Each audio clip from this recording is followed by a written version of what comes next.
সরকার পতন হয়েছে প্রায় ৩ মাস পেরিয়েছে। এই ৩ মাসে অনেকটাই নীরব ভূমিকা পালন করেছে আওয়ামী লীগ।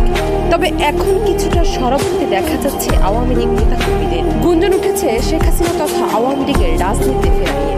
বেশ কয়েকদিন ধরে শেখ হাসিনার সঙ্গে কয়েকজন নেতাকর্মীর কল রেকর্ড ফাঁস হয়। এরপর থেকে দেশ জুড়ে চলছে নানা আলোচনা। তবে এসব কল রেকর্ড আদৌ সত্য কিনা এখনো নিশ্চিত হওয়া যায়নি। এমন পরিস্থিতিতে বাংলাদেশ শেখ হাসিনার রাজনৈতিক পুনর্বাসন সম্ভব কিনা এমন প্রশ্ন তৈরি হয়েছে। বিশেষ করে নির্বাচন ইস্যুতে বারবার আসছে আওয়ামী লীগের নাম।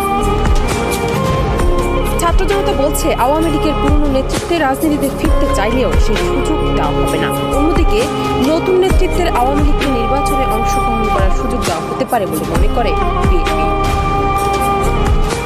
বৈষম্য বিরোধী ছাত্র আন্দোলনের কেন্দ্রীয় আহ্বায়ক হাসনাত আব্দুল্লাহ বলেছেন, গণহত্যার বিচার না হওয়া পর্যন্ত আওয়ামী